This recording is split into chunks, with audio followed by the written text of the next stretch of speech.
Aurélien Taché, député de La République En Marche du Val d'Oise et 26e jour de grève. Un trafic à la SNCF et à la RATP toujours perturbé. Ce week-end, le ton est monté entre le gouvernement et la CGT. Pendant ce temps-là, de plus en plus de professions obtiennent des dérogations au futur régime de retraite dit pourtant universel. Et demain soir, c'est Emmanuel Macron qui s'exprimera.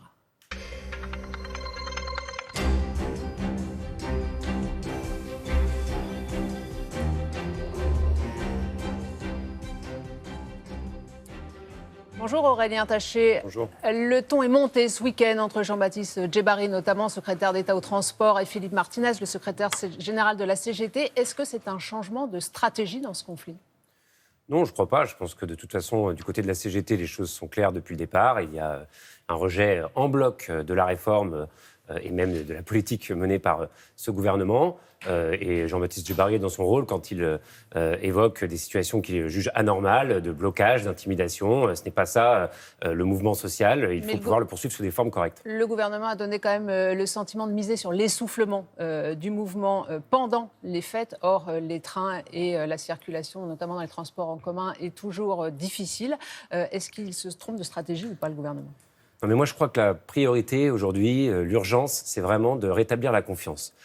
Moi, je trouve très étonnant que dans un pays, qu'en France, le pays qui préfère l'égalité à la liberté, comme le disait Tocqueville, on n'arrive pas à faire passer une réforme qui est basée sur l'universalité. Une réforme où finalement, les salariés du privé et les agriculteurs verront effectivement les avocats ou les conducteurs de train cotiser avec eux, mutualiser pour avoir une retraite pour tout le monde, la même, avec une règle unique. C'est très étonnant qu'on n'arrive pas à ça. Si on n'y arrive pas, c'est qu'il y a un problème de confiance. Et à mon avis, ce problème de confiance... Justement, vous parlez d'universalité. Quand on voit la liste des professions qui s'allongent, qui obtiennent des dérogations, que ce soit policiers, militaires, marins-pêcheurs, routiers, stewards, etc., est-ce que le système même de l'universalité, ce qui faisait le fondement de cette réforme, on peut encore parler d'universalité aujourd'hui ? Il le faut à tout prix. C'est ça que les Français pourraient soutenir. C'est à ça qu'on s'était engagé. Simplement pour ça, il faut peut-être ne pas brouiller le message et rétablir la confiance. D'abord, certains Français croient que leurs droits vont baisser. Il faut absolument pouvoir les rassurer là-dessus. Certains simulateurs sont sortis, il faut que d'autres sortent. Il faut aussi leur dire que le point ne dépendra pas uniquement des décisions du gouvernement, mais que ce sera bien les syndicats, leurs représentants qui pourront le gérer. Il faut, avec les syndicats, rétablir la confiance aussi, parce que quand on brouille le message avec l'âge pivot des 64 ans, eh bien, effectivement, alors qu'on leur avait dit « c'est à vous que nous allons donner les responsabilités de la gestion de ce futur régime », on peut avoir un problème de confiance aussi. Et il faut aussi qu'un certain nombre de partis politiques jouent le jeu, parce que quand vous avez la droite qui a toujours défendu la fin des régimes spéciaux et la gauche qui défend des mesures de justice sociale et que cette réforme permettra, avec un financement, par exemple, d'un minimum contributif par les très hauts revenus, il faut que chacun prenne ses responsabilités et qu'on rétablisse cette confiance. Vous dites brouiller le message, notamment avec l'âge pivot, mais c'est bien le gouvernement qui a mis l'âge pivot sur la table. C'est le gouvernement qui brouille l'âge pivot. On comprend que vous, par exemple, vous êtes pour le retrait de l'âge pivot ? Moi, je veux à tout prix, encore une fois, qu'on retrouve la confiance avec les syndicats et donc qu'on puisse effectivement dire oui, il y a un système d'équilibre financier qu'il faudra assurer dans les années à venir, mais nous vous faisons confiance. Si c'est l'âge pivot que vous préconisez, OK. Si c'est d'autres mesures, nous regarderons aussi. C'est vraiment important si on veut pouvoir reprendre le dialogue, si on veut que cette réforme aille au bout, et il le faut parce que c'est une grande et belle réforme. C'est une réforme qui n'est ni de droite ni de gauche, mais une réforme qui est profondément française par son caractère d'universalité. Et bien pour cela, il faut rétablir la confiance avec les syndicats et les Français. Vous parlez de confiance. Demain, le président de la République s'exprimera. Il a été plutôt silencieux depuis le 5 décembre. Justement, à l'Élysée, on parle de restaurer cette confiance. Il doit faire des annonces ou rester en surplomb. Qu'est-ce que vous attendez d'une intervention comme celle-ci demain, qui est toujours très solennelle ? Non, je crois vraiment qu'il n'y a que le président de la République qui peut redonner confiance aux Français, qui peut refixer un cap. Donc évidemment, moi, c'est ce que j'attends. Sur ces sujets très importants qu'on évoque autour de la question sociale des retraites, mais aussi plus généralement que le président de la République puisse aussi s'adresser à la jeunesse de ce pays, parce qu'on est en train de beaucoup discuter de sujets qui sont extrêmement importants pour les gens qui sont actuellement dans l'emploi, mais beaucoup de jeunes ne savent même pas si, avant d'avoir une retraite, ils auront un emploi. Beaucoup de jeunes se demandent s'ils auront un logement, s'ils auront une planète sur laquelle vivre. Et pour tout ça, il faut que le président de la République redonne un cap. Beaucoup de jeunes aussi se demandent même s'ils ont une place dans ce pays. Je pense aux jeunes des quartiers populaires. Moi, je suis élu à Cergy, vous savez, et vraiment ce que je vois m'inquiète et en même temps parfois me réjouit, parce que j'ai vu récemment des jeunes qui parce qu'ils étaient inquiets pour un ancien légionnaire qui est SDF dans leur quartier, ont fait une cagnotte et ont ramassé 7 000 euros pour lui. Il y a une jeunesse qui se mobilise, il y a une France qui attend un cap. Il faut que le président de la République s'adresse à elle, redonne confiance à cette France et à cette jeunesse. Justement, vous parlez du quotidien aussi des Français.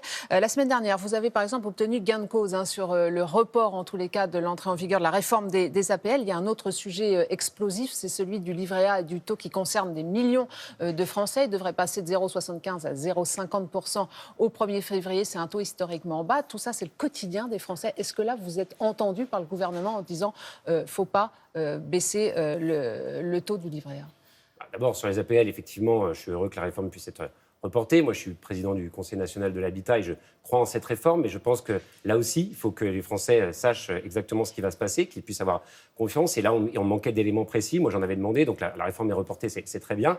Sur le livret A, on fait passer un certain nombre de messages. Elle est reportée, mais dans les mêmes conditions. C'est-à-dire qu'il y a beaucoup de gens qui vont y perdre aussi dans cette réforme. Alors, moi, je pense que, encore une fois, quand vous tombez au chômage ou au RSA, que vos APL puissent être recalculer plus rapidement sur vos revenus en cours et que vous ne deviez pas attendre 2 ans pour ça, c'est positif. Il y a certains points qui ont pu être identifiés, des jeunes qui vont sortir des études et qui vont rentrer dans la vie active avec des bas salaires qui pourraient y perdre. Il faut apporter des solutions spécifiques pour ces jeunes-là. Le ministre s'y est d'ailleurs engagé. Il faut absolument que ce soit le cas avant que la réforme sorte, mais sinon, le principe me semble juste.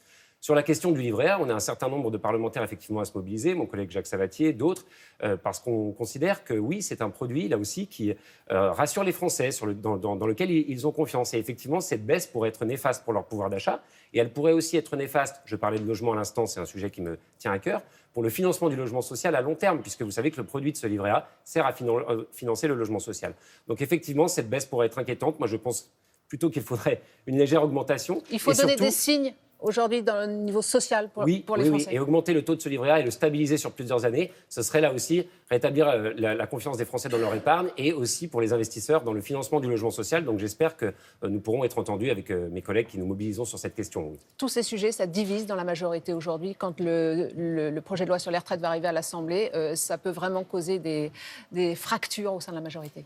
Non, mais je pense qu'en tout cas, effectivement, il y a des nuances, mais ça, c'est logique, et que le Parlement devra jouer son rôle, notamment sur la question du débat des retraites. Encore une fois, nous avons tous été unis très fortement derrière cette réforme du principe d'universalité dans la majorité. Maintenant, il faut pouvoir trouver effectivement le bon dosage pour que les Français, nos alliés, les syndicats réformistes, un certain nombre de partis politiques, je le dis aussi, qui devraient prendre leurs responsabilités sur un sujet aussi important que celui-là, puissent se retrouver derrière ce grand projet. Et ce sera ce qu'on devra faire au moment du débat parlementaire. Merci Aurélien Taché d'avoir été l'invité des 4 vérités. C'est à vous, Damien.